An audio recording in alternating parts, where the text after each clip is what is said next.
En la clase anterior estuvimos haciendo referencia al derecho, repasamos sus caracteres, características, trabajamos sobre las más importantes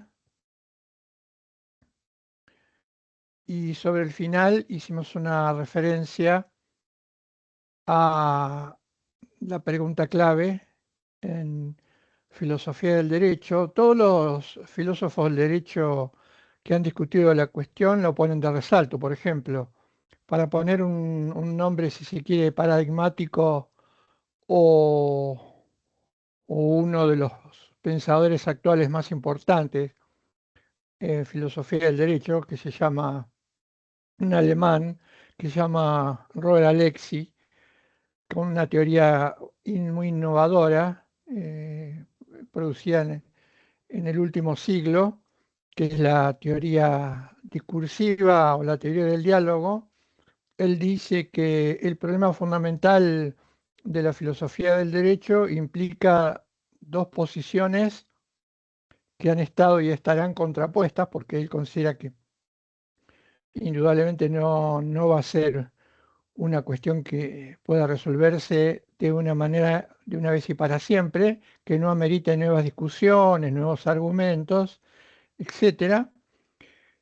Y él dice que las aguas se dividen y se han dividido y se dividirán entre quienes consideran que hay una conexión conceptual y práctica entre moral y derecho y quienes consideran que no existe esta conexión conceptual y que el vínculo en última instancia de darse es un vínculo muy débil, que es lo que se suele llamar en sus distintas etapas. Esto inició con el positivismo, hay un pospositivismo en la actualidad, que si bien no tiene la fuerza y la influencia que tuvo el positivismo de los siglos anteriores, sí está siempre presente, eh, dando batalla en la discusión y que moldea un poco también la subjetividad de los operadores y la subjetividad de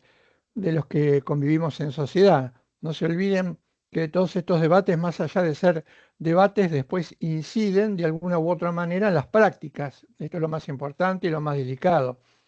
Inciden en las prácticas y a su vez inciden luego en los modos de conocer el derecho, los modos de enseñar el derecho, los modos de entender el derecho y los modos de que el sentido común vea al derecho.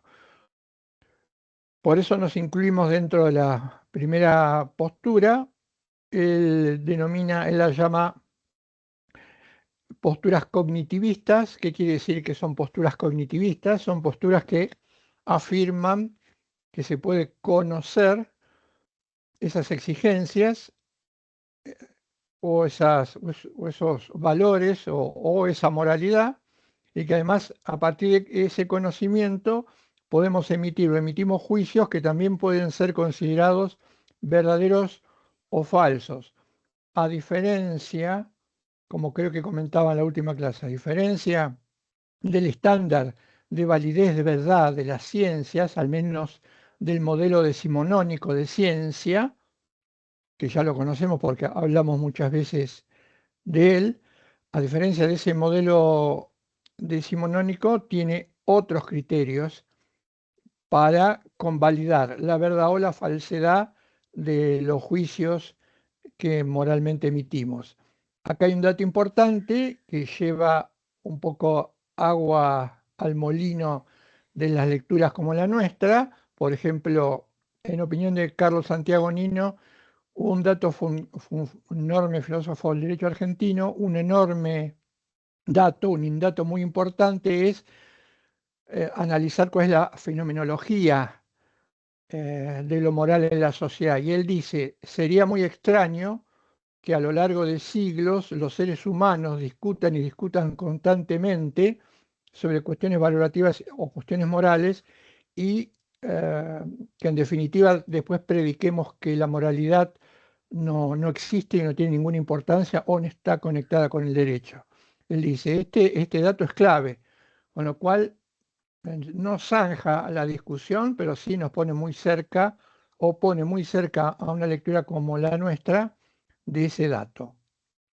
Vimos también, y cerrando esta idea, que la pregunta por el núcleo o la fuerza de la vinculación del derecho radicaba o estaba radicado en lo moral. Por eso en el texto varias veces, en distintos lugares y en otras, Héctor hace una referencia muy interesante, incluso cuando habla de los límites morales en el derecho, que es en la parte final del texto, que está el esquemita de la, yo lo llamo por mis recuerdos de temprana edad del esquema de los conjuntos, que en ese momento era una novedad, el dibujo de los conjuntos que uno subsume al otro, que nosotros lo tenemos para la referencia que el derecho o el contenido del derecho forma parte del mundo de lo moral, pero no lo agota. Él dice que la pedagogía del derecho es muy importante porque la lucha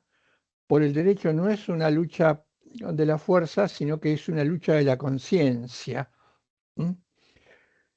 Eso si lo llevamos luego a las formas de acceso a lo moral, dijimos, los seres humanos somos aptos, como dice él en el texto, como dice en una frase Héctor, en el texto, los seres humanos estamos en condiciones, no somos aptos para adherir a la llamada de los valores, para adherir al llamado del bien, y este llamado no es simplemente un llamado que nos da a conocer algo, es un llamado que nos exige, que de alguna u otra manera, entrecomillado, nos fuerza moralmente a realizar aquello que el valor exige.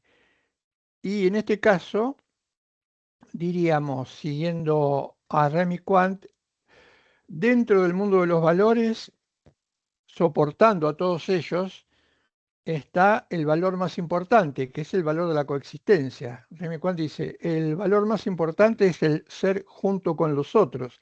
Recordarán ustedes que al hablar Quant de la dimensión social del ser humano, él llegaba a una conclusión y decía, hay algo íncito en la condición humana que tiene que ver con su ontología, con su ser más profundo, que nos indica para todos y en todos, que nos indica cómo debemos actuar con nuestros semejantes y cómo debe ser ese mundo humanizado. Esto después él lo volcaba en el terreno de la crítica. Cada uno de nosotros sabe y por eso responde desde el más temprano inicio, aun cuando todavía no pueda elaborar frases o no tenga un lenguaje acabado, responde sentimentalmente, reacciona intuitivamente a las exigencias del valor. Eso está presente en cada uno de los seres humanos, pero que además marca cómo debe ser mi actitud frente al otro. Por eso también la respuesta intuitiva en situaciones donde vemos o se verifica un daño al otro y también en las situaciones en las que se verifica un daño respecto de nosotros mismos. Y cómo debe ser ese mundo humanizado. No sé si es necesario aclararlo, lo aclaro. En la realidad, estos factores o este núcleo tiene enormes dificultades para poder llevarse a cabo en la manera en que quisiéramos. Ya explicamos en su momento cuáles son esas dificultades. Nosotros no estamos contando un mecanismo automático, un mecanismo natural. Estamos contando algo que, por supuesto, y teniendo en cuenta muchísimos factores, entre ellos la cultura, la facticidad, etcétera, etcétera, puede resultar en algunos casos más difíciles de cumplir, de llevar adelante, y en otros casos puede también ser disimulado. Por eso Del Vecchio decía que hay algo que no va a poder desaparecer de la condición humana, que es ese inagotable sentido de lo justo. Se podrá opacar, podrán disimularlo,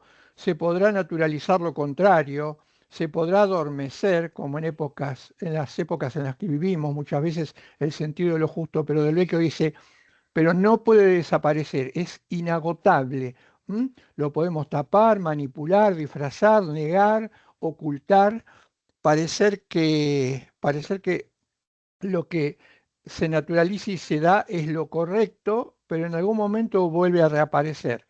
El hecho de que vuelva a reaparecer implica al mismo tiempo, ya lo dijimos, eh, con esa capacidad o ese derecho a protestar cuando vemos que hay algo que no debe ser como debería ser. Eso significa que, como decía Del Vecchio, esa, esa sensación de lo justo y lo injusto, del bien o del mal, de lo útil o lo inútil, no puede desaparecer de la faz humana. Esto, entonces, tiene que ver con el acceso al mundo de lo moral. Y dijimos, me parece importante, esa percepción no requiere un razonamiento previo. Hay una intuición, intuimos, no hay inferencia alguna. Pero a partir de esa intuición, por ejemplo, percibir un ejemplo que da un filósofo de la ética, crudo, fuerte, pero que sirve mucho. Es indudable que vamos a percibir la maldad en el caso en que una pareja bañe y ahogue a un bebé o a su bebé. Esto se dispara automáticamente y luego va a venir el juicio, lo que nos va a permitir hacer el juicio moral. Tal comportamiento es incorrecto, o X es malo, o Y es bueno. Eso dispara inmediatamente el juicio moral. Claro está que si bien todos estamos en condiciones de intuir este tipo de exigencias, hay algo que no se puede dejar pasar o no podemos evitar poner el foco en ello. Y que es por qué se producen variables en la percepción. Esto ya lo dijimos. La cuestión no es la modificación del valor de los valores en sí mismos. Lo que cambia es la percepción, la capacidad de percepción, que puede aumentar, se puede trabajar, puede crecer, puede desarrollarse, pero también puede estancarse. Y eso no depende exclusivamente del arbitrio de cada uno. Por eso culturas en el tiempo y culturas actuales, en algunos lugares, alguna diferencia de percepción sobre hechos semejantes o similares eh, puede ser percibido con un matiz distinto, pero la cuestión no es que cada uno vea en esa percepción diferente algo diverso o que no coincida. No, no, el problema está en la percepción, en la educación moral, en la conformación de sentido moral. Por eso decimos, el sentido moral se educa. No accedemos al ejercicio de las virtudes o de los valores por autodigestión. Hay que trabajarlo, hay que reflexionarlo y hay muchos factores que se oponen para que esto se pueda hacer adecuadamente. Por eso la diferencia entre el derecho y otros sistemas que pueden establecer sus criterios de validación, de búsqueda de orden, de paso de seguridad, sobre rasgos que niegan la dignidad o la condición humana. Ahí está la clave. Es un problema de percepción y la percepción puede verse aumentada o puede verse disminuida. Y hay muchos factores. Lo importante es entender esto. Comprender esto. Y luego pasamos a la discusión entre las intuiciones.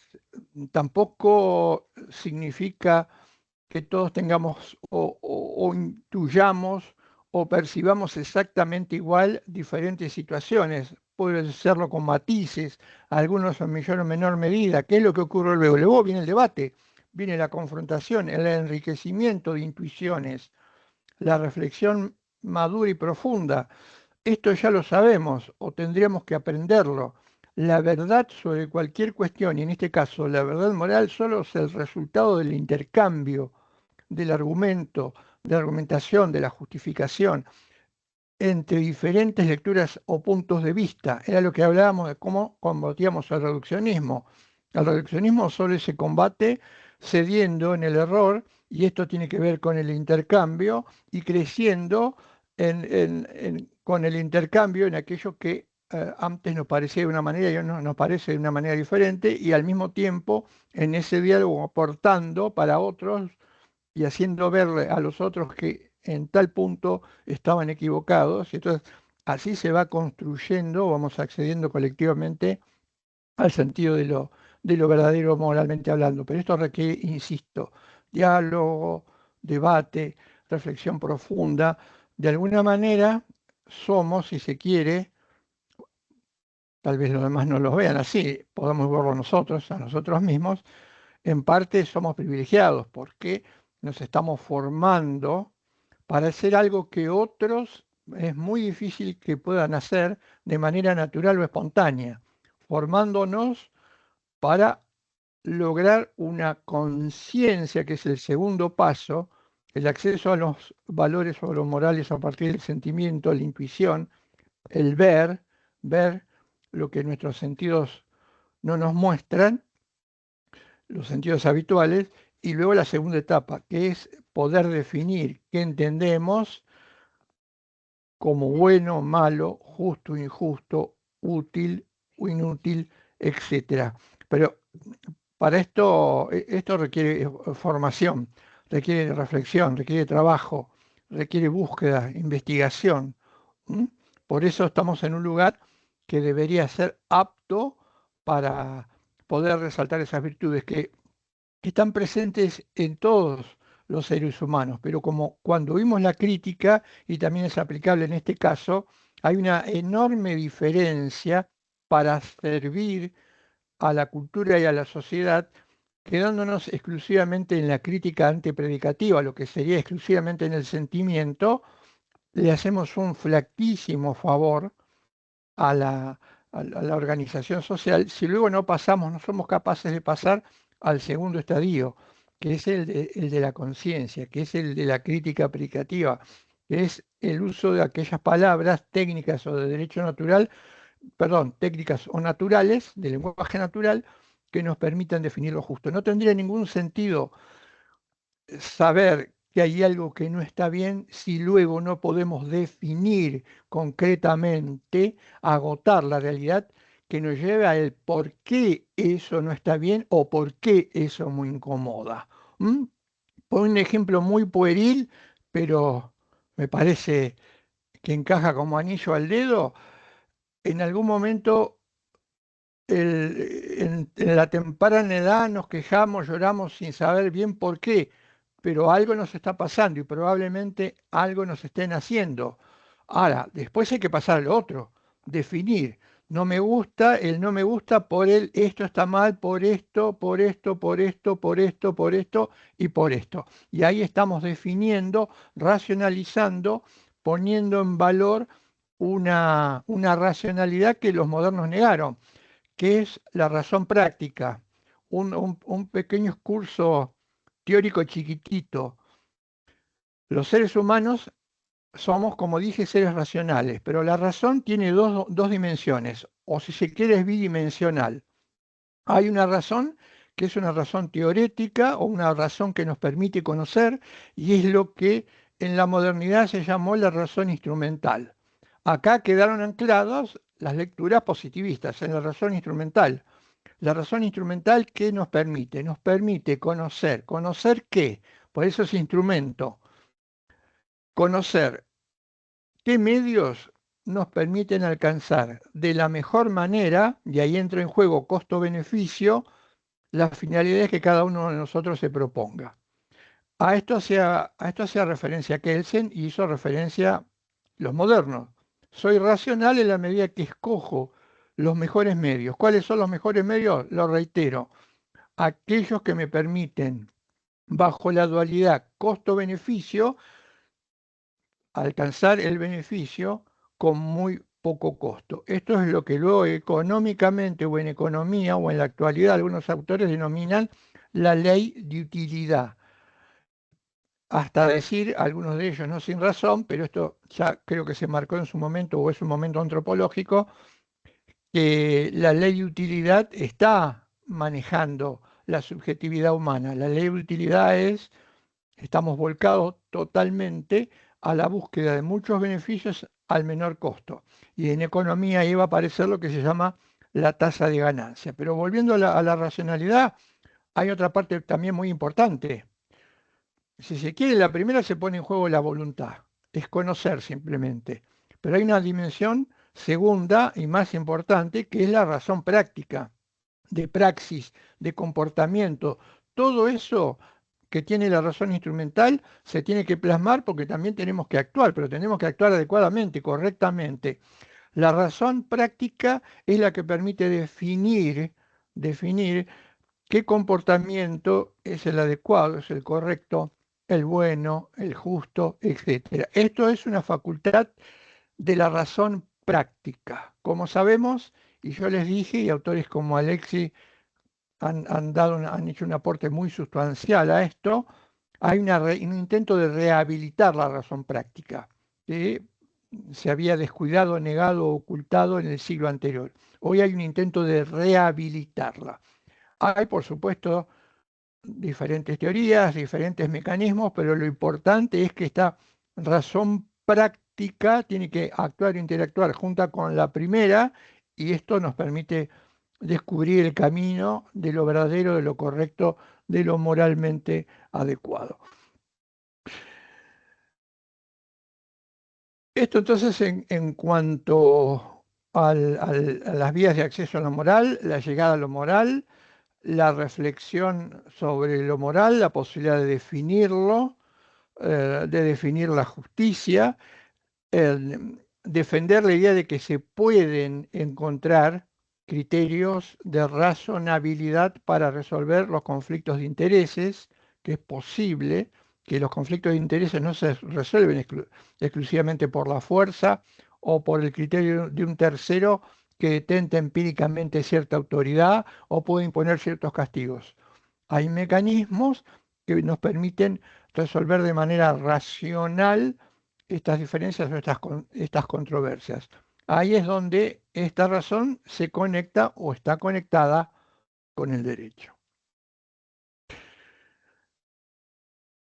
Hay un autor que también nosotros hemos subido, ahora le voy a pedir, te pido Marina si podés compartir pantalla, que se llama Henkel, es otro autor, es otro pensador, un filósofo del derecho alemán. En el texto del derecho hay una nota bastante extensa que nosotros convertimos en un esquema, en un cuadro, porque Henkel explica cómo es el episodio de creación del derecho.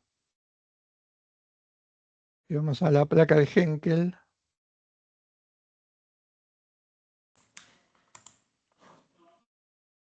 Acá estamos en el modo de acceso a lo moral.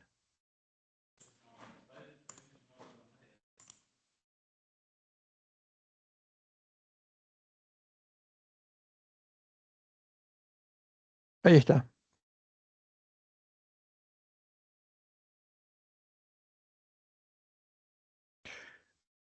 A ver si tengo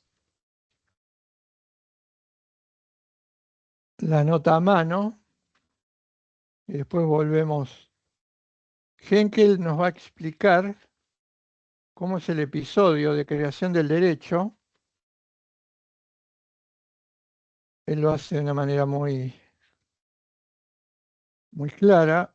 A ver si recupero la notita. Si no, lo vemos directamente el cuadro. Lo ideal sería que aparezca. Denme un segundito.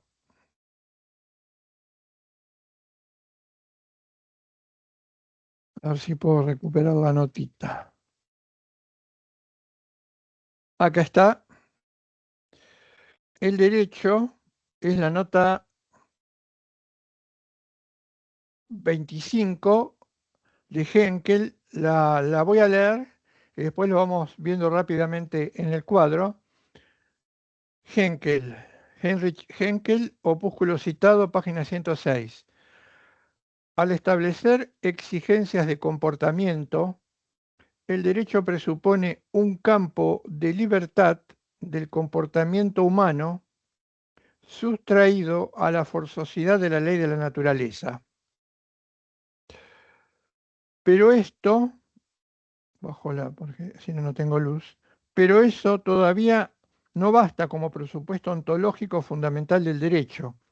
A ello ha de añadirse el que el hombre, como destinatario de exigencias de comportamiento, sea accesible por estas y además susceptible de ser dirigido. Esto presupone a su vez dos cosas. En primer lugar, que tenga la capacidad de aprender intelectualmente el sentido y el significado de lo exigido. En segundo lugar, que pueda corresponder a la fuerza motivadora de las exigencias jurídicas, mediante una selección y decisión propias en virtud de un sistema de acción y de dirección determinado por el espíritu y la voluntad. Tengamos entonces en cuenta, y no lo mencioné, pero ya que hablamos de espíritu y voluntad, que acá estamos hablando de la racionalidad, voluntad y razón. ¿Mm? Es un paquete que juega junto, la voluntad y la razón en el ser humano. Bien, veamos entonces el cuadro de creación del derecho. Tenemos una dimensión fáctica o una dimensión social o institucional en el derecho que tiene que ver con la positividad. Sabemos que hay o se han creado estructuras. Estas estructuras han sido las encargadas de bajar a partir de las reglas, las exigencias del derecho y que éstas penetren en la realidad. Este, este dato es innegable. Pero después tenemos el presupuesto ontológico, que es el hombre. Henkel habla de exigencias de comportamiento. Recuerden que cuando hablamos de exigencias, estamos hablando también de obligación, de obligaciones, que es completamente distinto o diferente a la entidad imposición, coacción o coactividad. Exigencias de comportamiento solo se corresponden con obligación, con obligaciones, que se derivan de la idea moral, como tiene la flecha hacia la izquierda, si miro la pantalla a mi izquierda, idea moral, la dignidad de la persona humana. Abajo dice, somos destinatarios de exigencias, pero volviendo arriba a exigencias de comportamiento, la flecha hacia la derecha, Henkel dice algo muy importante, que también lo analizamos cuando analizamos la crítica. Esto presupone que el ser humano se mueve en un campo de libertad, que está sustraído a la forzosidad de las leyes naturales. Esto es importantísimo. ¿Mm? Los seres humanos estamos dotados de esa posibilidad de ser libre, que implica a su vez un aumento o un crecimiento en nuestra autodeterminación. De ahí va a derivar o va a venir la autonomía, pero que al mismo tiempo nos convierte, cuanto más libertad o posibilidad de libertad y de decidir tenemos, en responsables y moralmente responsables.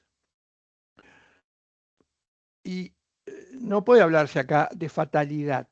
Pensemos lo siguiente, porque este creo que es un dato para pensar las cosas humanas. Si estamos dotados de libertad, esto quiere decir que estamos sustraídos de la forzosidad, de la causalidad, lo que los antiguos llamaban destino. El destino es una cuestión arcaica, el hablar del destino.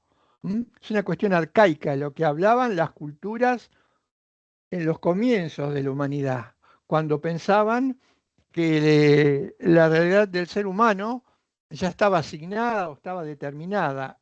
Eh, Hoy ya no resiste más mínimo análisis la idea de sentido, porque todo esto quita, niega, anula la libertad, y la demostración fenoménica de la libertad en nuestra interacción con los demás es indudable. Entonces, destino, fatalidad, saber que mañana me voy a romper una pierna, que dentro de 6 meses me voy a sacar la lotería, es compatible con un pensamiento ingenuo y compatible con un pensamiento que tuvo su razón de ser en los mitos y en la mitología de hace 21 siglos atrás.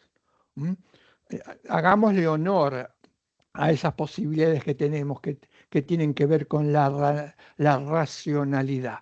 Bien, somos destinatarios entonces de exigencias, porque somos capaces de responder, de usar, como dice una imagen plástica que me encanta, que usa Héctor en algún texto. Él dice, podemos hacer un buen o un mal uso de la libertad, o eh, un suicidio con un mal uso de la libertad, en términos figurados.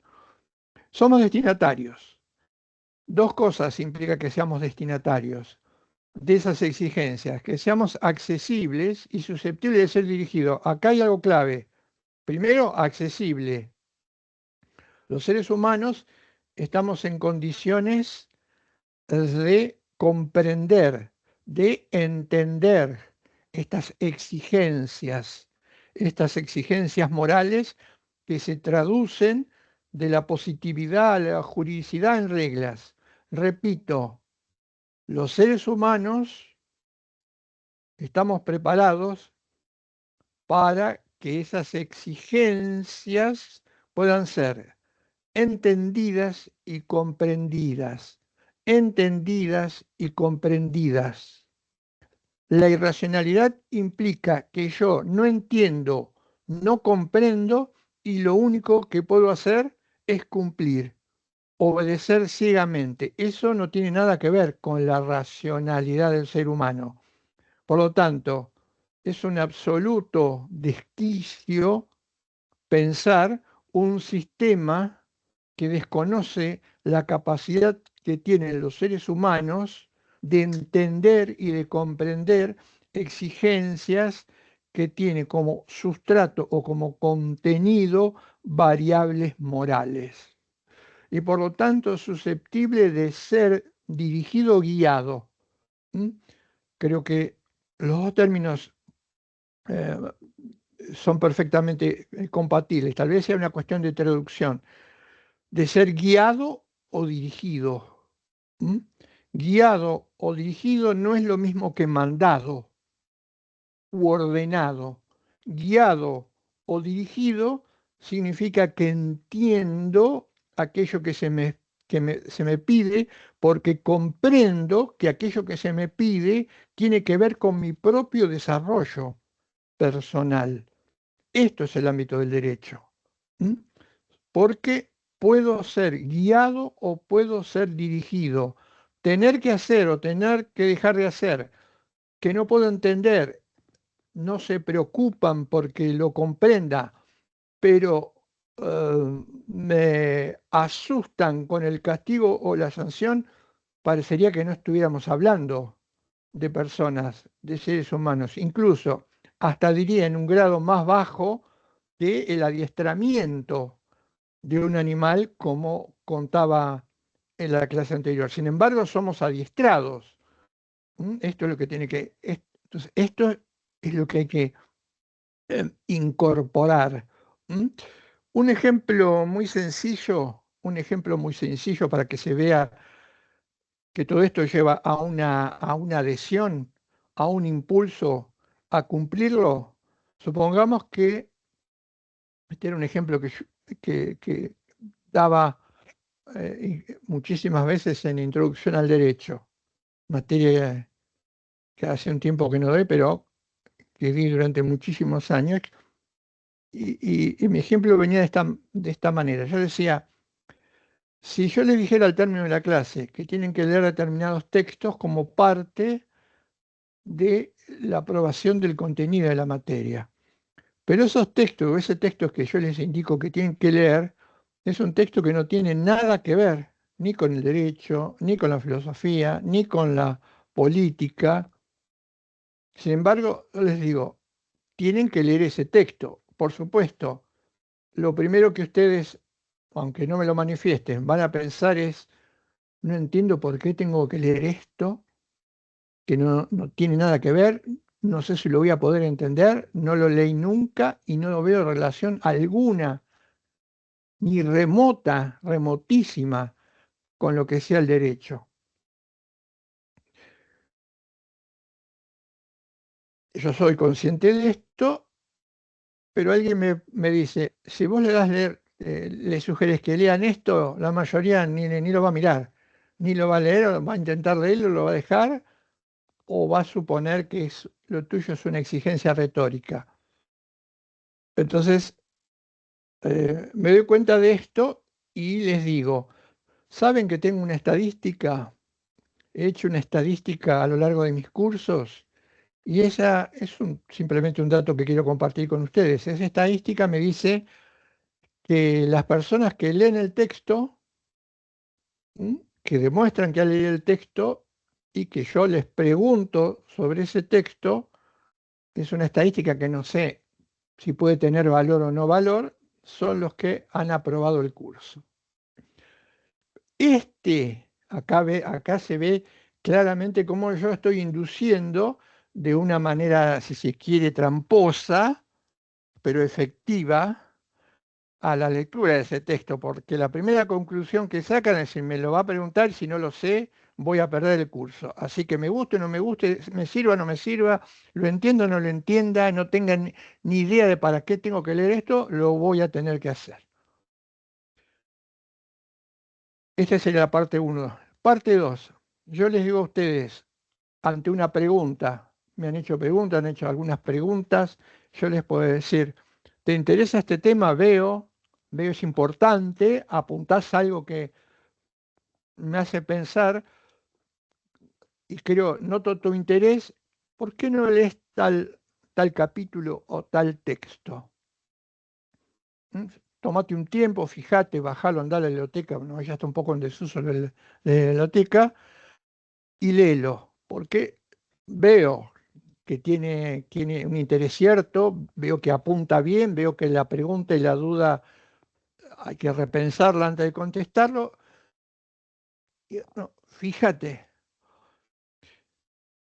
¿qué puede ocurrir? ¿Qué podría ocurrir? Yo diría en la gran mayoría de los casos, ¿no? Acepto que en algunos no, pero en la gran mayoría de los casos, ¿qué creo yo que podría ocurrir? Va ese alumno que está interesado, que le gustó, pero de todos modos quería discutir, que le parece importante, que le parece que hay algo que le dice, empapate un poquito más, y siempre y cuando también depende del docente que le pegue en el texto, va y lo lee. Pero al leerlo, más allá del esfuerzo, perder tiempo, ir a otro lugar, ¿qué descubre? Descubre que la lectura de ese texto que no imaginaba le permite entender mejor la cuestión, comprenderlo, enriquece, le sirve, acrecienta la avidez de conocimiento, con lo cual siente satisfacción.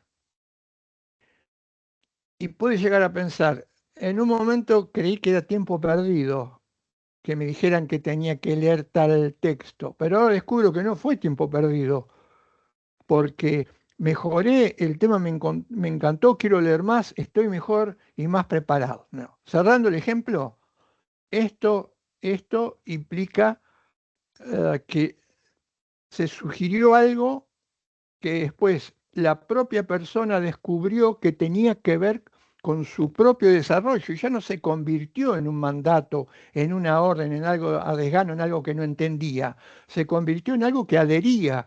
Qué bien, esta exigencia, sí, a partir de ahí, en la mayoría de los casos, descubrir que puedo mejorar en la lectura de los textos, en lo que fuere. Entonces, esto es una obligación. Esa obligación es que yo asumo conscientemente esa exigencia. En el primer caso, es un despropósito, un gasto absoluto e inútil de fuerzas y además la consideración, nos consideran como minusválidos racionalmente hablando, cuando lo que se nos pide solo lo podemos hacer, incluso en algunos casos tampoco lo hacemos a riesgo de las consecuencias, aunque no tenga nada que ver, aunque nos empobrezca en todos los sentidos de la expresión.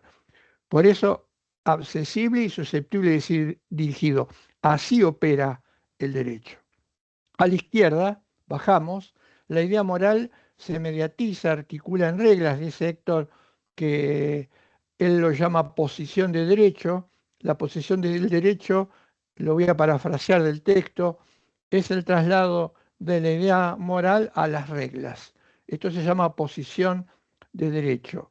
Es una tarea, insisto, delicadísima. ¿Por qué? Todavía no lo dije en las clases, hoy lo voy a decir. ¿Por qué? Porque crear el derecho es como traducir un texto de un idioma a otro idioma.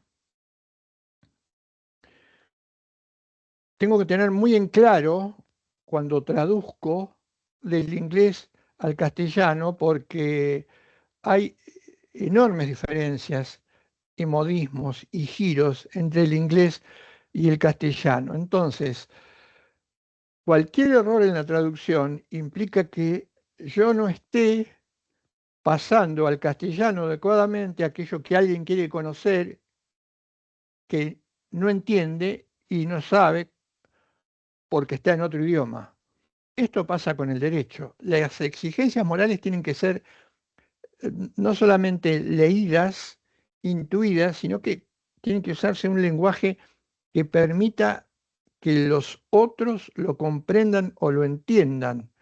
Por eso me parece el ejemplo más genuino el de la traducción. Y hay a veces épocas en que las traducciones son horribles, porque en cuanto al lenguaje, ese término en inglés tal vez tenga diferente sentido. Ahora, si yo no me preocupo por el contexto y tomo la primera literal eh, sinonímia del castellano con el inglés, a lo mejor la persona repite la palabra en inglés suponiendo que le está dando un adecuado uso y está diciendo cualquier cosa que no tiene nada que ver con el contexto.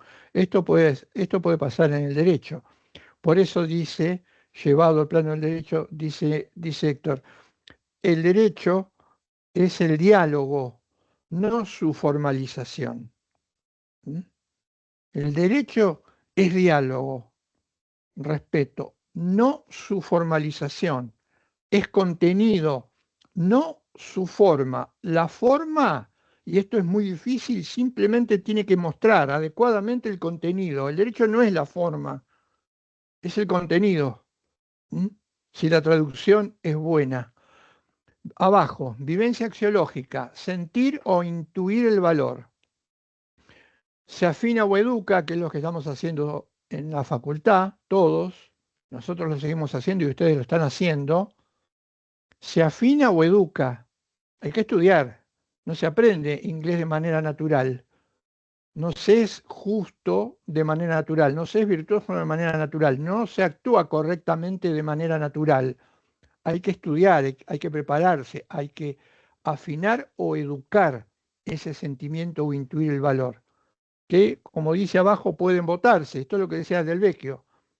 No hay ninguna duda que factores externos a una sociedad pueden lograr que se embote ese sentido de lo justo o de lo injusto, de lo bueno o de lo malo, pero es por un tiempo, no es para siempre. Es inagotable el sentido de lo justo, de lo justo y de lo injusto. ¿Mm? Y no se pierde nunca. Vamos a accesible por estas y susceptible de ser dirigido. Primero, importante, capacidad de aprender con H. Capacidad de aprender intelectualmente, inteligir el sentido y significado de lo exigido. Esto lo tenemos nosotros. Yo voy a invertir la expresión. Voy a hablar primero del significado, y ahora les voy a explicar por qué, y luego del sentido. ¿Qué es lo que primero aprendemos con el lenguaje? El significado. de las palabras que se corresponden con las cosas que la palabra nombra. El significado de la expresión silla, vemos que es para sentarse, así vamos entendiendo el significado. Pero con el significado solo no alcanza. Quiero decir, aprender a leer y escribir, en este caso a leer, son fundamentales para entender el significado de las palabras, pero no alcanza. Falta un dato o un paso más delicado e importantísimo, que es el sentido de cómo se usan, se entrelazan esas palabras o esas frases. Y este suele ser el mayor déficit. Es importantísima la alfabetización, clave. Si no, no podríamos hacer nada. Pero hay un dato más importante, porque la alfabetización no es una vacuna que nos inmunice contra el analfabetismo funcional. El analfabetismo funcional es el no entender el sentido aún o más allá de sí saber el significado de las palabras. ¿Saben dónde se verifica esto? En la comprensión de texto.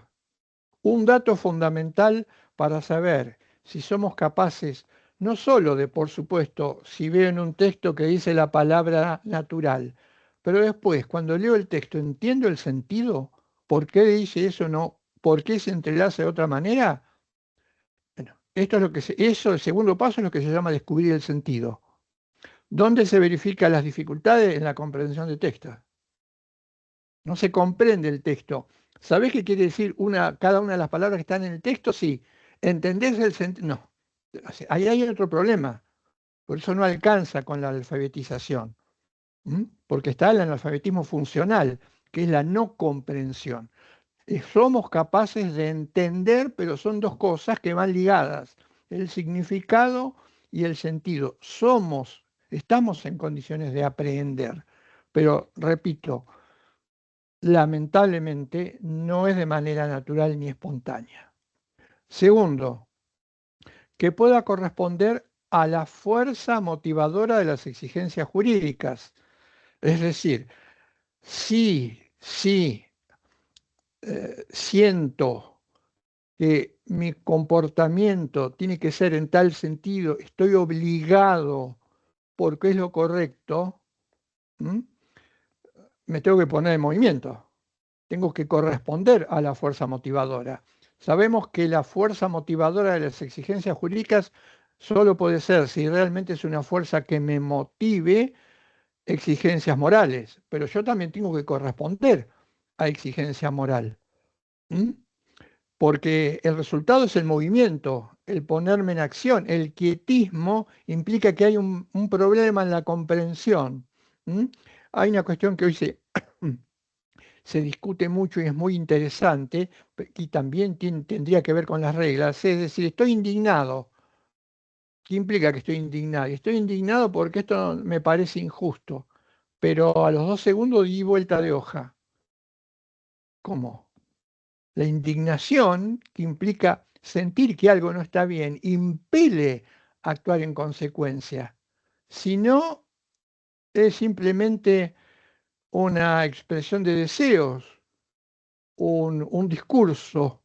A esto ayuda, y esto tiene que ver con el embotamiento del sentido moral, a esto ayuda lamentablemente cuando se pasan permanentemente, no sé con qué objetivo, y a veces hasta se repite al cansancio, hechos que son negativos, hechos que son malos, son éticamente reprochables. Si los pasa uno tras otro, sin solución de continuidad, sin solución de continuidad, y en el medio se pasan situaciones cómicas. Y en el medio se habla de las nubes, y después se repiten esto termina embotando, porque termina naturalizando una acción ilícita que me puede sorprender si me la pasan por la cara 60 veces, 10 veces, hasta empieza a haber un mecanismo psicológicamente que tiende a naturalizar la cuestión. Y esto es lo que lleva a que podamos decir que estamos indignados, pero que después la fuerza motivadora de la exigencia, hay que corregir eso que está mal, no nos saque del lugar o nos quedemos sentados. ¿Mm? Que pueda corresponder a la fuerza motivadora de las exigencias jurídicas. Y ahí viene lo último, que es seleccionar y decidir en virtud de lo que mi espíritu, mi razón y mi voluntad me indican. Hay muchísimas exigencias jurídicas, muchísimas exigencias morales. En cuanto a las exigencias jurídicas, voy a decidir cuál es la que en el caso corresponde hacer. En esto entran en juego mi voluntad y mi racionalidad, me mueven a actuar, a comportarme de tal manera, pero no olvidemos, está en juego la fuerza motivadora de esas exigencias jurídicas. Hay estudios y trabajos muy interesantes, por ejemplo, de una filósofa del derecho de Argentina, Julio Barragán. Ella analiza el fenómeno del incumplimiento del derecho o el incumplimiento de las reglas. También lo hacía de manera muy lúcida y lo recomiendo Carlos Santiago Nino, un texto no muy largo que se llama Un país al margen de la ley, haciendo referencia al continente y Argentina. La conclusión que sacaba él era, y estaba en lo cierto, habrá que hacerse cargo, que esta parte del mundo era muy proclive al incumplimiento de las reglas, lo que se llama la anomia o la anomia boba. ¿Mm? La anomia boba tiene que ver con desconocer las reglas, suponiendo que el desconocerlas nos puede generar un beneficio en el momento, pero después descubrimos o no, esto ocurre, que ese beneficio se traduce en un inconveniente para todos y para mí mismo. Y explicaba diferentes situaciones en las que ella decía, y Nina también lo decía por su lado, nos gusta, no sé si el término nos gusta, pero nos manejamos de manera tal que siempre intentamos generar excepciones cuando se trata de cumplir reglas. Y entonces ponía el ejemplo más claro y más concreto, los horrores en el tránsito y el desconocimiento de las reglas de tránsito. Y decía, sin embargo, el no cumplir reglas en algunos casos hasta a veces pasa desapercibido y a veces hasta puede ser bien visto. Por ejemplo, el caso del estacionamiento en doble fila, estacionar, no, no, pero me voy en 2 segundos, no, no, pero me subo a esto y vuelvo, ¿no? Y esa excepcionalidad que eh, a veces hasta nos dice, está bien, no ponemos cara, está bien, tiene que ir a comprar, bajar tal cosa y me dijo que va a salir enseguida, después se forma una cola de autos, de 10 autos que obstruyen la salida y la entrada. Como ejemplo, o el del free rider, la persona que se cuelga por de la electricidad y la luz de un vecino, que son infracciones de mayor gravedad, pero que también implican una excepcionalidad. Hasta, por supuesto, lo que podríamos denominar ilícitos más graves, fuertes, contundentes o delitos. Bueno, toda esta amalgama eh, diría que eh, eh, podría venir por el hecho de estar mal, cuando el derecho está mal traducido o cuando lo que se exige, entre comillas, o se impone, no tiene nada que ver con el propio desarrollo de la comunidad. En algunas situaciones, cuando las reglas son horrorosas, o diría Santo Tomás de Aquino, manifiestamente injustas o perversas, también puede llegar o puede llevar a la tendencia a no cumplir las reglas. Esta es una posibilidad que habría que tener en cuenta cuando se diseñan, cuando se hace diseños sociales y se preocupan tanto por cómo hacer que se cumplan las reglas o cómo evitar que se incumplan. La mejor manera de hacer que se cumplan las reglas es que las reglas tengan que ver puntualmente y en cada caso y en cada situación, contextualmente, con exigencias del derecho que llevan a ver al que se le exige, en estos casos se impone, que tienen que ver con su propio desarrollo. ¿Mm? Si no, el intento de eludir, el intento de gambetear las reglas, en sociedades como la nuestra va en increyendo o se multiplica. Bien, Y cerrando tenemos, sí, no, lo dije, aunque me había olvidado en vivencia axiológica, luego viene la reflexión ética, y lo importante que viene la aceptación. ¿Mm? Aceptar reglas. Se aceptan las reglas cuando se las entiende y se las comprende y se ve que esa exigencia tiene que ver con nuestro propio desarrollo. Cuando no tienen nada que ver con el derecho, a lo sumo, y lo que intenta generar quien las quiere establecer es internalizar la obediencia, pero ya estamos acá, no lo voy a volver a repetir, en el ejemplo del adiestramiento. Sin embargo, esto no es un caso excepcional. Bien, dejamos entonces esta explicación interesantísima de Henkel, cómo es el proceso de producción y de creación del derecho, y vamos a cerrar el tema del derecho volviendo a algo que planteábamos al comienzo. Eso que planteábamos al comienzo era por qué se confunden poder y derecho, o derecho y poder. ¿Por qué se confunden? Este es un problema muy grave que no ha desaparecido y que en algún momento, utilizando una terminología médica, si se quiere, infectó decididamente a todo Occidente esa confusión entre poder y derecho, porque de esa confusión entre poder y derecho surgió como dato que la teoría jurídica hasta ese momento no había ninguna teoría jurídica que refiriera a esta cuestión y a partir de Kant se consideraba como un elemento esencial del derecho no concomitante a la coactividad.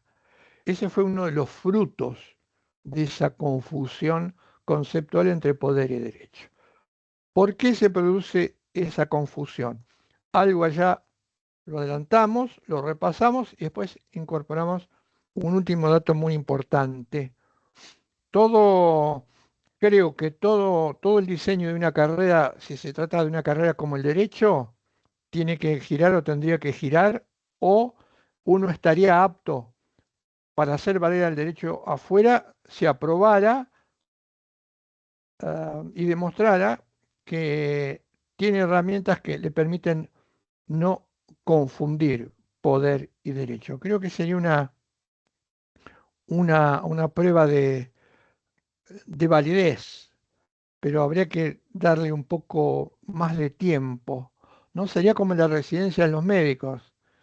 Eh, para ser yo no es un buen médico, es un desastre, funciona el tema de la residencia y otros temas, pero está bien que así sea, porque alguien, y lo subo con título, y lo tuvimos, que no sabía diferenciar entre poder y derecho,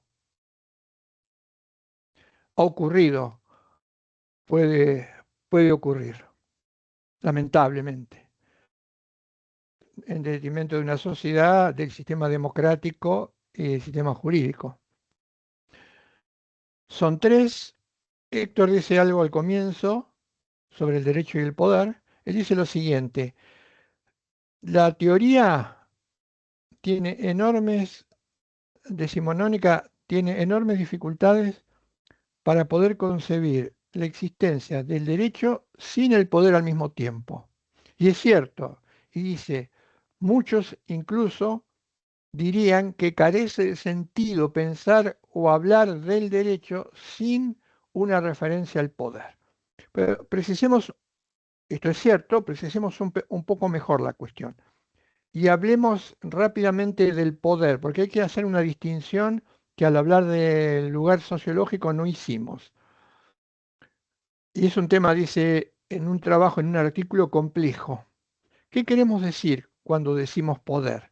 Y acá aparece una faceta que Héctor incorporó sobre el final de su trayectoria intelectual, porque al comienzo, en la primera edición del texto, no había hecho esta distinción o esta reflexión.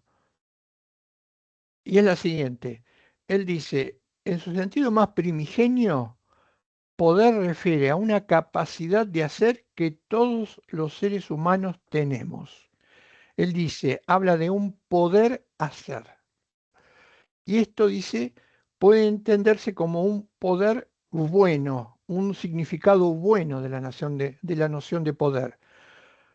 El ser humano tiene esa capacidad, poder ser, pero ese poder ser solo lo logra a través del encuentro con los otros. Y ese poder hacer, dice él, en términos prácticos, me llevaría a, ¿qué implicaría poder hacer con el otro? Puedo escucharlo, puedo entenderlo, puedo promoverlo, puedo ayudarlo, puedo acompañarlo. Todo esto son posibilidades. Poder hacer con otro. Dice Héctor, esta es la faz o la dimensión buena del poder. Pero, ¿qué ocurre? También está, y esta es la que hablamos y usamos permanentemente, la dimensión o la faz negativa del poder. Podría encontrarme con el otro, pero lo niego. Podría escuchar al otro, pero lo censuro. Podría comprender al otro, pero lo insulto. Podría comprender, ayudar al otro, pero lo persigo. Hasta convertirlo en una cosa o en un objeto. Aparece acá lo que yo les comenté hablando de López Quintás, esa distancia que hay de ser humano a ser humano, pero esa distancia puede ser una distancia de cercanía, porque nunca me puedo fundir con el otro. Esa distancia de cercanía implica un poder hacer conjunto, pero también una distancia de lejanía, negarlo, ocultarlo, mentirle, manipularlo, etcétera, etcétera. Esta dimensión negativa es la que él dice ha sido eternamente contradictora del derecho. Cuando nosotros mencionamos siempre al poder en un sentido negativo, verticalidad, arriba, abajo, mando, obediencia, sumisión, estamos hablando de esta dimensión negativa del poder. Entonces, es cierto, el derecho va o se nos va a aparecer como un límite al poder. ¿Mm? Esta reflexión de Héctor fue muy importante porque para quienes modificamos nuestra lectura del derecho con enorme esfuerzo y tiempo, eh, siempre había algo que estaba flotando, que era, al poder lo consideramos constantemente como algo negativo, faltaba algo. Por supuesto, eh, una cabeza como la de Héctor en algún momento descubrió cuál era el punto de partida para que después tuviera sentido hablar del poder siempre de manera negativa. Y ahí es donde dice, lo primero, lo primario es un poder hacer con el otro. Cuando esto se distorsiona, en la historia aparece el poder negativo. Y ahí entonces toda esa estructura adquirió un nuevo sentido en mi cabeza. Poder comprender, pero poder comprender a partir de la presencia de otro. Si no, nunca hubiera podido comprender el sentido del derecho sin esa presencia circunstancial de ese otro. ¿Mm? Entonces, este poder negativo, que es el que muchos consideran no podría entenderse al derecho sin su referencia, dice, produce algo paradójico, dice en el texto él. ¿Por qué? Porque muchos están de acuerdo en que la violencia es un orden antitético al derecho, pero no estarían tan seguros, hasta incluso negarían referir que el poder juega un papel negativo en relación al derecho. Por eso dicen o piensan y discurren que un derecho sin poder es algo que no tiene asidero, que no tiene valor o que no tiene validez. ¿Por qué entonces se produce esta confusión? Ya estamos acá dentro de la confusión. Él dice, primeros tres datos, repasemos, porque los dos buscan un orden. Innegablemente el poder malo, trata de establecer un orden. Estructuralmente veamos lo siguiente. El poder malo o negativo se convalidó culturalmente y apareció la figura del Estado. En una nota, en el texto se dice, el derecho y el Estado son creaciones humanas. El Estado es una creación humana, pero el Estado, lamentablemente, cuando se origina es el resultado, el Estado moderno, cuando se origina es el resultado de conflictos, guerras, usurpaciones, invasiones. Sabemos cómo se configuró el Estado moderno. Algunos se quedaron, como dice en la nota, con la parte del león y los otros prácticamente nada. Es una creación humana, lamentablemente, tan antigua como el derecho. Y el poder siempre dice, voy a establecer un orden, tenemos que recuperar el orden, voy a restaurar el orden. Esto nos lleva a la confusión. Criterio para distinguirlo, lo habíamos adelantado. El criterio para distinguir el orden del derecho, el orden del poder, es que el orden del poder se maneja con la represión, con la coacción, con la amenaza, etcétera, elementos que niegan la dignidad humana. Eso no es lo que se muestra, sino simplemente se dice, por eso no se define qué tipo de orden se quieren alcanzar. Segundo elemento, la paz. Rápidamente dijimos, la paz del derecho tiene una doble vía, ausencia de conflicto y convicción de que la ausencia del conflicto me va a llevar a logros en mi desarrollo, míos y de los otros. El poder también se desgañita diciendo que ofrece paz, pero le falta uno de los elementos, criterio fundamental, para indagar cualquier propuesta en la que se hable de paz que venga del poder, aunque de comienzo no lo sepamos. Solo va a hacer referencia a la ausencia de conflicto. No va a explicar con qué criterio se va a producir esa ausencia de conflicto, censurando, persiguiendo, negando, matando, poniendo preso, desfinanciando, etcétera, etcétera. No lo va a decir. Simplemente se va a decir, voy a resolver los conflictos de intereses, pero ahí es donde tiene que aparecer ese dato clave en contraposición, que es el derecho. Y la última es la seguridad. El poder, quien detenta el poder, sobre todo en sus comienzos, donde no existía la figura de la sociedad bajo el eje del Estado de Derecho, quien tenía el poder le decía a los súbditos, quédense tranquilos que yo les voy a dar seguridad. ¿Se acuerdan? La no certeza de lo que el otro va a hacer o de lo que yo tengo que hacer. Yo les voy a dar seguridad, les dice el que detenta el poder. Voy a decir, pueden hacer esto sí, esto no, esto sí, esto no, esto sí, esto no. Voy a impedir cualquier modificación y castigar cualquier desobediencia.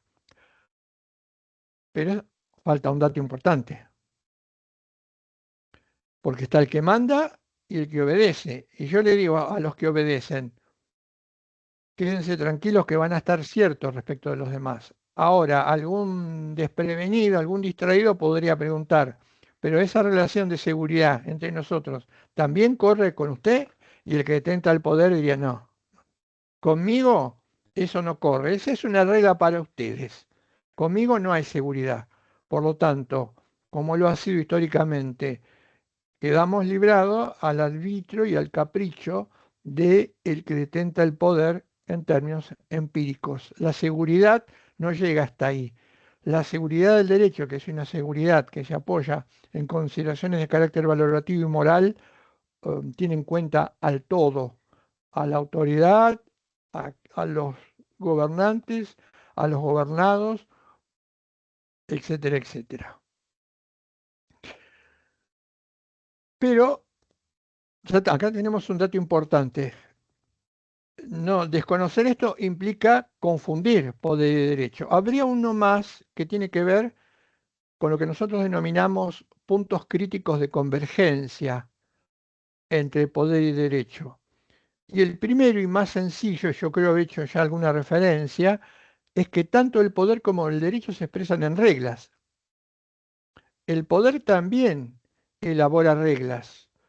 órdenes, mandatos, prescripciones, ¿m? Prescripciones autoritativas, pero tenemos que diferenciarlo también de las reglas, de las prescripciones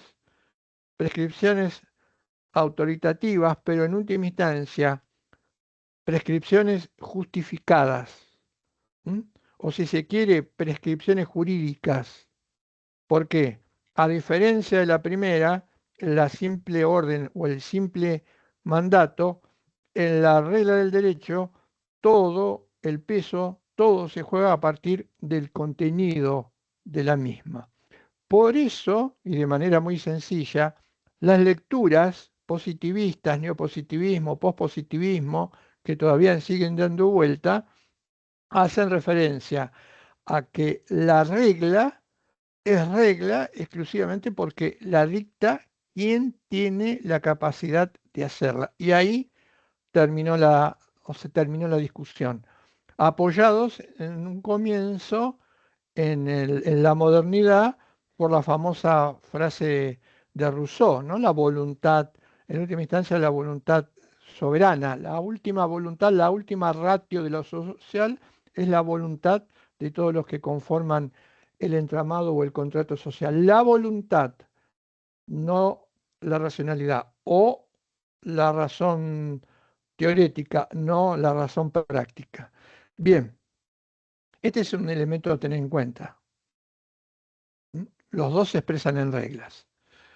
Sin embargo, ya tenemos una herramienta muy válida que es la diferencia entre positividad y juridicidad. ¿Cuándo puedo decir que una regla es jurídica?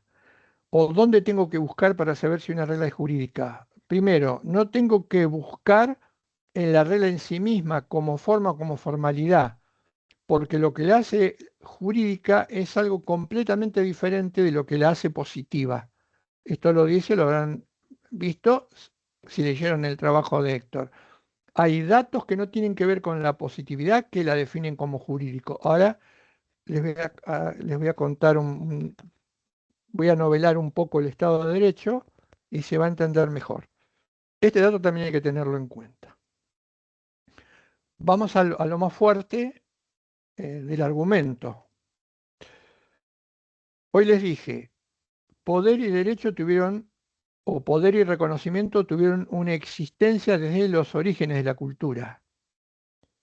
En los comienzos separada, independiente. Esto va a provocar culturalmente la aparición del Estado. El Estado es nudo poder o poder desnudo.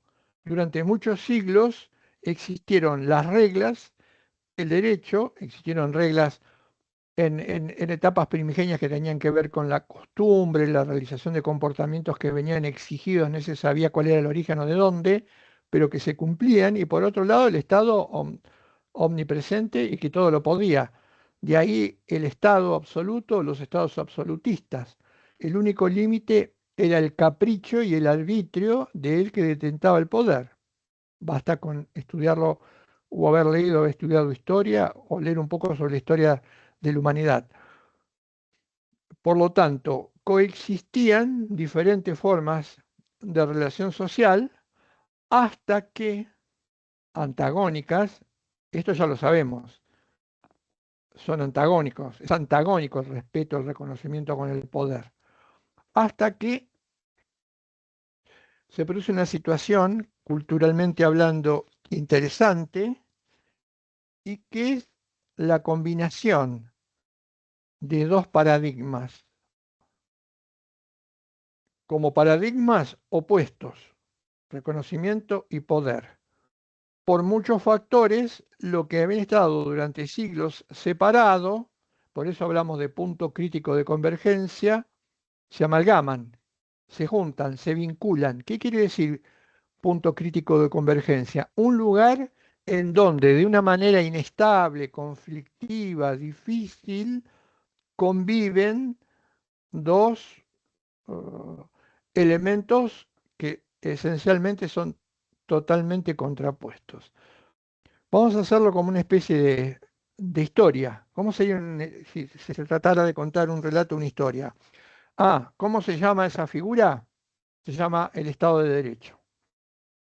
En algún Carlos, momento perdón, ¿querés que aparece. comparta soy Paula, ¿querés que comparta con Silvina o no? Abrila, sí, sí. Abrila, Del Estado de Derecho, digo. sí.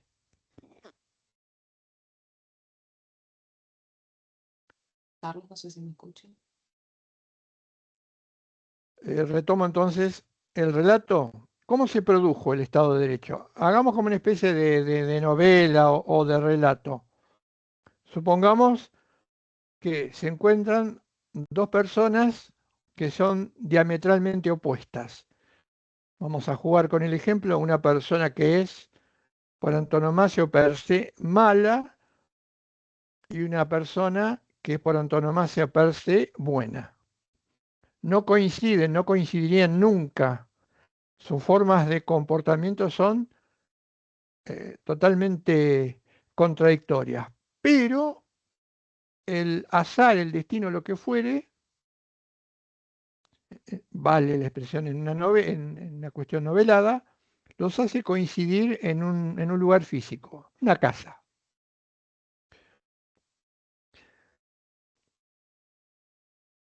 Ya el hecho de que coincidan dos personalidades harto diferentes en el mismo lugar nos lleva a pensar que la convivencia va a ser crítica, muy inestable.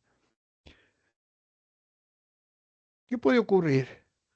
Este dato es importante. Supongamos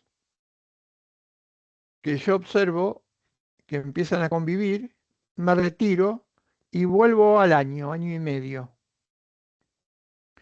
para ver cómo están, para conversar con los dos por separado y eh, ver o tomar nota de ciertas impresiones. ¿Qué puede ocurrir? Si yo no estoy al tanto de la diferencia de temperamento o de carácter de los demás y alguien me dice, no, no, ahora hable con la persona, esta persona que la consideramos mala, y haga un perfil y luego hable con la persona que consideramos buena y haga un perfil. Cuando hago el perfil después de hablar con las dos, es seguro o casi seguro que al poner ciertas características, no sean las características de una persona completamente mala, o al hablar de las características de una persona buena, que sean totalmente las características de una persona buena. Lo que yo puedo pasar por alto y no descubrir y confundirme es que en mi relato final, cuando defino a A o a B, lo hago, y esto se produce y se tiene que producir, eh, A me refiere consideraciones negativas, pero también me refiere consideraciones positivas. Y B me da datos positivos, pero también negativos. Si yo explico a A con esa mezcla de datos positivos o negativos y a B con esa mezcla de datos positivos, negativos y positivos, ¿estoy en lo correcto? No, no. Estoy en el comienzo de un error. ¿Por qué? Porque es indudable que la convivencia de dos polos totalmente diferentes por la misma convivencia, algunas características de uno se trasvasen y ciertas características del otro se pasen al otro lado. En teoría política, el Estado de Derecho llevó a que los teóricos explicaran el poder y el Estado atribuyéndole ciertos rasgos que no son del poder y el Estado primigeniamente, sino que tienen que ver con el derecho. Y en lo que a nosotros nos interesa, porque no estamos en una facultad de ciencias políticas, sino de ciencias jurídicas, la teoría jurídica hizo lo mismo. Empezó a explicar el Estado de Derecho y el derecho, pero atribuyéndole como de la esencia del derecho rasgos que, por supuesto, eh, incorporó el derecho producto de esa convivencia con el poder.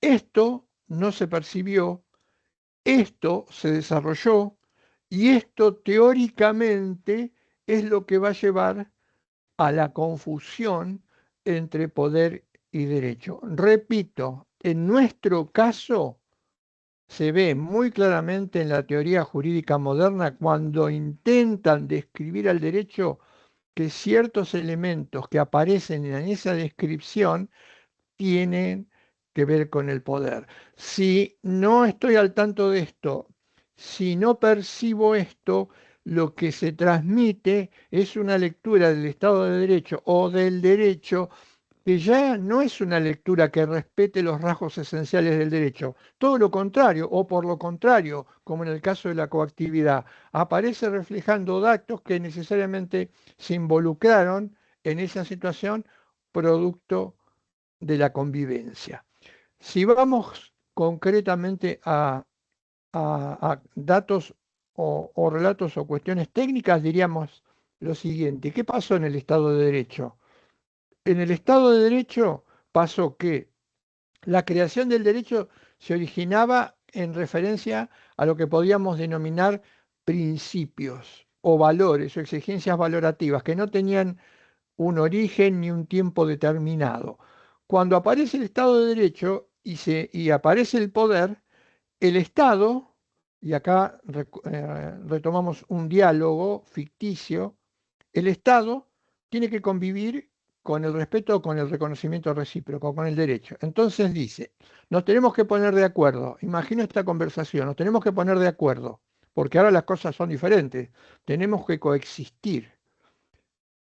Bien, le dice el respeto al reconocimiento recíproco. ¿Cómo hacemos?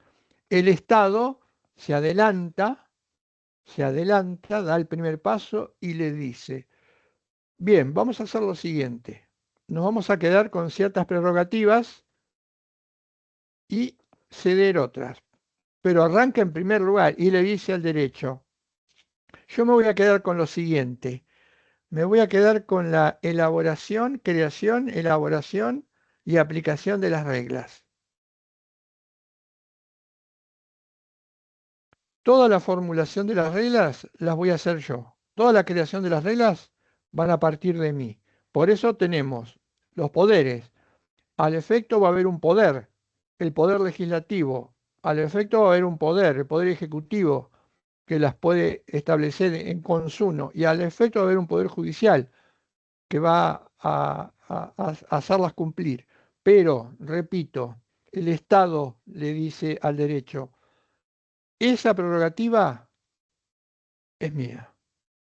Pero además le dice, voy a mantener otra, que es, como vos sabrás, figurado, yo a lo largo de toda la historia, cada vez que quería que mis súbditos hicieran algo, cualquiera fuese lo que quisieran, lo reforzaba y lo acompañaba con castigos, con sanciones, con penas, dato históricamente cierto y verificable. Fíjense, el Estado ya avanzó 2 casilleros. Le dijo al derecho, yo voy a elaborar las reglas y además las voy a acompañar de sanciones que respalden la vigencia o la eficacia que yo quiero tener respecto de las mismas. Uno diría, el derecho se quedó con las manos vacías, se quedó sin nada en ese diálogo, en esa negociación. No, espera su turno y el derecho le dice al poder, perfecto, perfecto, concedemos que elabores las reglas, concedemos que las acompañes de sanciones para que respaldan su vigencia, pero yo me voy a quedar con lo siguiente.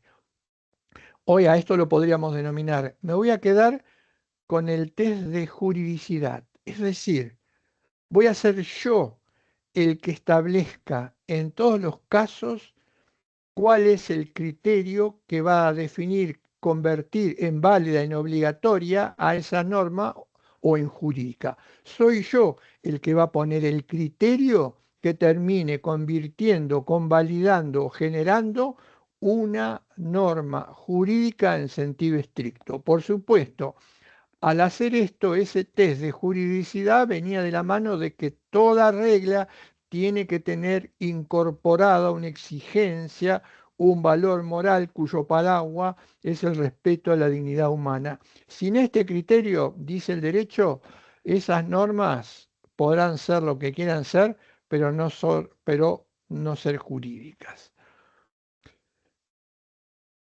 Acá hay un dato clarísimo. El derecho le dice al Estado o al poder, vos, eh, ¿se acuerdan el ejemplo del remedio? Un remedio que le permite salvar y mejorar la calidad de vida a las personas. Necesita una estructura, un packaging, una caja. ¿Cómo sería en el ejemplo, en la sinonimia con el derecho?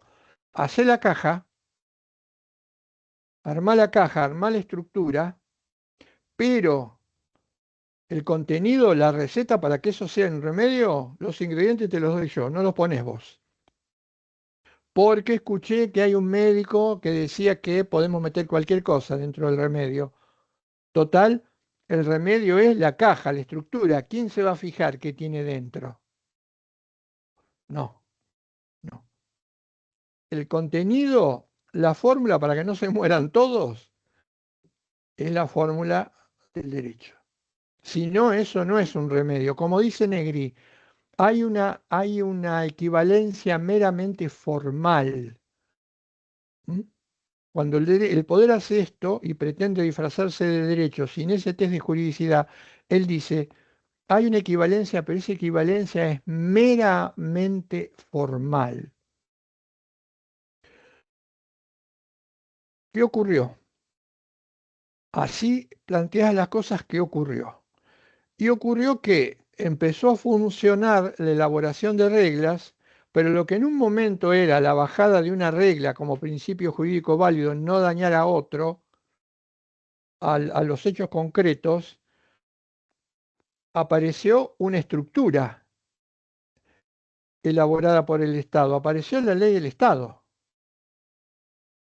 Surge la ley del Estado. ¿Y qué es la ley del Estado? La ley del Estado es una caja o una estructura que tiene ciertas pautas para ser válida formalmente hablando, con su origen y con su contenido, pero ¿de dónde viene? Del poder legislativo, del centro del poder político. Entonces, ¿qué pasó? Lo que en algún momento era una regla llena de exigencias morales, se empezó a meter en la caja otras cosas que empezaron a achicar el espacio de la exigencia moral. ¿Y qué se metió? ¿Qué se mete? Contenidos neutros en la ley del Estado. Contenidos neutros. ¿Qué es un contenido neutro? Referencias dentro de la ley o de las leyes que no tienen un ligamen con exigencias morales. Pero además empezó a meter otra cosa peligrosísima, lamentablemente, porque no podía ser de otra manera. ¿Qué se empezaron a meter en la ley del Estado? Razones de gobernabilidad, razones de Estado que tenían que ver si con el detentador del poder político de turno. Entonces, ¿qué tenemos? Una ley del Estado que incorpora muchísimos elementos neutros, que incorpora razones de Estado y que además le empieza a ganar protagonismo y en algunos casos totalmente a las exigencias morales. Y que luego se define como ley jurídica. Ah, ¿qué trampa hicieron? Y sí, hicieron una trampa, porque muchísimas leyes que se dicen leyes jurídicas no pasan o no podrían pasar nunca un test de juridicidad. Fíjense, por ejemplo, concretamente la ley de contrato de trabajo. En la actualidad, no pasarían jamás un test de juridicidad. Pero, ¿qué ocurre? ¿Qué ocurre? Hábilmente maquillada se dice, es una ley del Estado, la dicta quien tiene la autoridad, quien tiene competencia, quien tiene el poder, y es una decisión de poder. 10 la aceptaron y 10 la rechazaron. ¿Todo eso la convierte en jurídica? No. Sin embargo, no percibir esta confusión, que cuidado, esta confusión no solamente es en los hechos, esta confusión se lleva a que yo les cuente el derecho como si fuera esto y a confundirlos. Y por lo tanto, cuando ustedes se convierten en operador jurídico el día de mañana, producto de esa confusión, ustedes creen que esa ley puede denominarse jurídica. Y por supuesto, ser completamente aberrante. Esto ocurrió en los comienzos del Estado de Derecho, que se llamaba el Estado de Derecho Legislativo, el predominio de la ley con mucho más fuerza que el derecho, excluyendo al derecho. De ahí viene sed lex dura lex. Ese error es producto de la confusión. Pero fíjense otro detalle. La fuerza del derecho de sus disposiciones está en la obligatoriedad, que tiene que ver con el vínculo moral. ¿Qué ocurre? ¿Qué pasa? Lo dice Héctor en el trabajo. Esto hace que empiece lentamente a desplazarse las razones que hace que una ley pretenda ser cumplida u obedecida. Y se desplazan a tal punto las exigencias morales que solo queda la razón de Estado que acompaña a la ley, que es un despropósito, con la amenaza de una sanción, con la amenaza de una pena. Pero además hay otro problema, porque cuando la ley no es auténticamente jurídica o no se permite que una ley del Estado se convalide y se le ponga el sello de jurídica, ¿qué hace el Estado? Este es un dato muy interesante. El Estado se retrotrae, se retira, no interviene en la elaboración de la ley. ¿Pero qué hace? La veta o no la cumple. Para que se cumplan las leyes se necesita, vamos a hacerlo de una manera coloquial, se necesita plata, guita, dinero. Si no hay presupuesto, si se retira el presupuesto para leyes que son esenciales, la ley no puede funcionar. No es una cuestión de magia. Para que funcionen las leyes, tienen que estar acompañadas de políticas públicas, es decir, gastos, uso de recursos. Entonces, el poder suele hacer esto, se retira, veta o después no le da recursos. O, porque es una época en la que se han superado todo lo que en algún momento podía sorprendernos y maravillarnos e indignarnos, hoy parece moneda común, o directamente no las cumple. Se refuerza la ley, se repite la ley jurídica y no la cumple y se incumple. Y es una cuestión de no la cumplo porque no me da la gana. Y hay una inercia, hay un desconcierto producto de esto, porque el problema está no solo en aprobación de leyes, como dije hoy, que son manifiestamente injustas, perversas, diría Santo Tomás, o que cruzan el umbral de la injusticia, diría Radbruch, y entonces ante la mirada tónica de entiendo, explico, pero no justifico. Entiendo, explico, pero no justifico. La mirada tónica de quienes están confundidos. Aprendieron de mala manera lo que era el derecho. Y están tan confundidos que permiten que una ley que es perversa se convierta, la apariencia, diría Héctor, formal, en ley jurídica. Bien, todo esto hace que se desplacen esas razones en detrimento de la obligatoriedad del derecho, pero también se acrecienta algo que parecía estar en retroceso, que es la separación absoluta entre moral y derecho, la separación kantiana. Dice Héctor, la separación kantiana era buena porque, aunque hoy ya éticamente las modernas teorías dirían no tiene no funciona así la moralidad en el ser humano, pero en ese momento era importante. ¿Por qué? Porque no se permitía que el Estado ingresara en la cabeza de las personas. Por eso fuero interno moral, por eso fuero externo ley.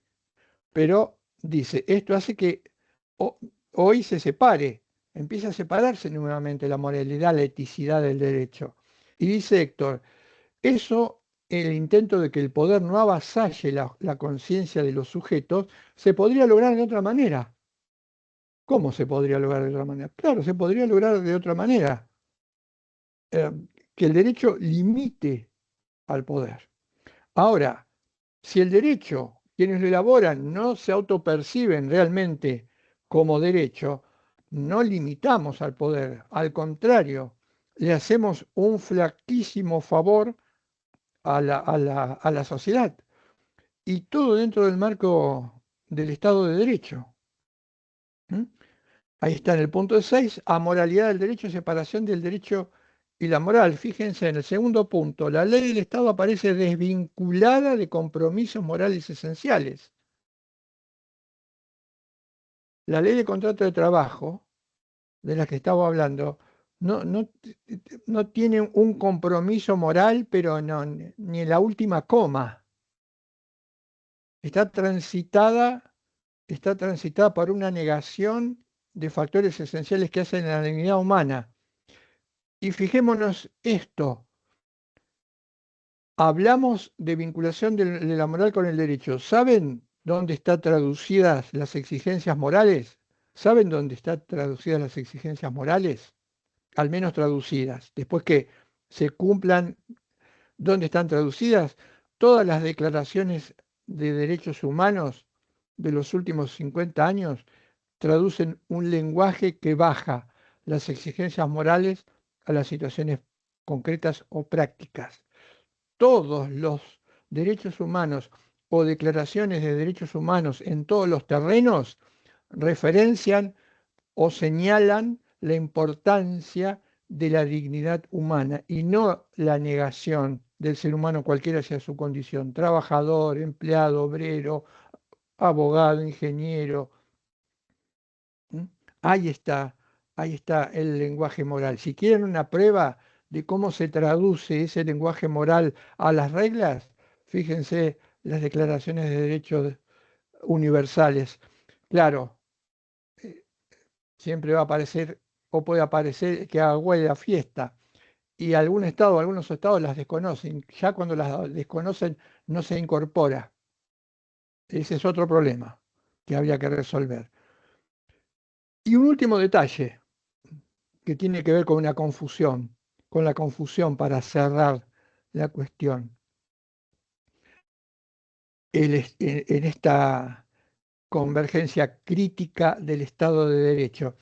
Recalco esto, fíjense, acá nos damos cuenta de por qué la coactividad en el sentido común se supone que es un ingrediente del derecho. Acá está la explicación.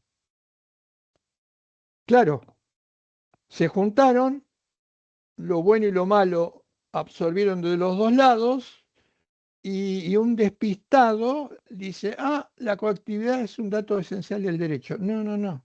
Acá está clara por qué hay coactividad, de dónde surge la coactividad, el problema de la coactividad. Acá está claro, es la confusión. Decir esto implica haber caído en la confusión entre poder y derecho. Lo último, y si se quiere tanto más grave que esto, en la Constitución, que se supone más allá de reformas y la problemática de la Constitución, que ya en algún momento estudiamos o espero que la estudien, y nunca está de más repasar algunas páginas de Roberto Gargarella, uno de los constitucionalistas más importantes de la República Argentina en los últimos años, el problema que trae haber copiado textos constitucionales del entrecomillado primer mundo. Ese es un problema que todavía no se puede resolver adecuadamente. Ahora bien, yendo a la cuestión, ¿qué hay dentro de ese núcleo de derecho, dentro de esa estructura de derecho que es una constitución? Está el caballo de Troya. ¿Mm? La tragedia, ¿la conocen? El caballo de Troya, ¿cómo se podían meter eh, los soldados dentro del fuerte y no podían acceder porque no podían superar la barrera defensiva? Hacen un regalo, ingresan en un caballo de Troya y dentro de ese caballo de Troya, detrás de ese regalo, estaban los soldados del bando enemigo. A la noche salen y por supuesto conquistan el fuerte, ¿no? En el derecho hoy tiene un caballo de Troya que aparece como un regalo. Es el estado de sitio o el estado de excepción. Sí, el estado de sitio o el estado de excepción es un caballo de Troya, porque está metido dentro de un texto, dentro de una estructura que es de derecho, que es una constitución. ¿Y por qué? está diciendo esto. Y estoy diciendo esto porque el estado de sitio, el estado de excepción, típica del poder político del Estado, nos dice que en situaciones anómalas, que las define el que detenta el poder político, ojo, aclaro, eh, se suspenden todas las garantías constitucionales. ¿Mm? No queda derecho alguno. Ah, pero, no, pero quédese tranquilo, que esto después hay mecanismos que permiten la revisación. No conozco los anales, en algún momento investigué los anales de situaciones de estado de excepción, pero sin jugar mucho dinero, apostaría a que esa supuesta revisión de los estados de excepción no se produjo nunca en la Argentina, dentro del Congreso mismo, y creo que la ganaría la apuesta. No se produjo nunca. Ahora, cierra Héctor diciendo esto, que es interesante. Entonces habría una situación inversa. ¿Podría haber una situación inversa? Que el poder cesara transitoriamente y recuperara fuerza esas prístinas exigencias de derecho y sector no. No, esto no existe. ¿Por qué no existe? Y yo me animaría a decirlo, no está en el texto, yo me animaría a decirlo que no existe precisamente porque esa estructura de derecho fue elaborada por quienes todavía estaban en tiempo pasado, en algún momento, confundidos entre el poder y el derecho. Por eso permitieron dentro de una estructura de derecho que exista un principio que avala, que convalida con criterios arbitrarios que se relajen todas las garantías constitucionales. Y no está prevista la situación posterior. Tal vez un día, no sé, ojalá las generaciones que sigan o que vengan, esta idea del estado de sitio, del estado de excepción, desaparezca de la Constitución. Eso indicará que empezó a despegarse de nosotros, empezó a desaparecer lentamente y sería un hito muy significativo esa confusión entre poder y derecho que a mi criterio, y cierro con esto la explicación, todavía anda dando vuelta por la atmósfera de los sistemas jurídicos y del planeta en la actualidad. Bien, entonces con esto cerramos ese punto esencial, que es la confusión entre poder y derecho, los motivos.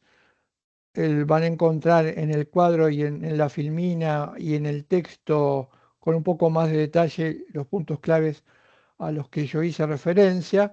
Me pareció mejor, eh, más apropiado, adoptar hacer como una especie de novela, de guión, de cómo se podría haber dado si fueran dos personas completamente diferentes que tuvieran que convivir. Después de mucho tiempo, la persona mala sale con algo de bueno y la buena sale con algo de malo. Esto es inevitable. Ahora, el problema está que cuando querramos definir a la persona y no veamos eh, que lo bueno tiene lo malo producto de esa connivencia, le vamos a estar atribuyendo a esa persona que era esencialmente buena rasgos de alguien que es esencialmente malo y vamos a suponer que estas son sus características. Cerramos entonces en un nuevo tema y el contenido de la última evaluación. ¿Mm? Tienen el material para leerlo, es muy interesante, sobre todo los trabajos de Héctor, y en mi caso espero simplemente haber ayudado a que lo comprendan y después cuando lo lean puedan fijarlo de mejor manera. Nos despedimos.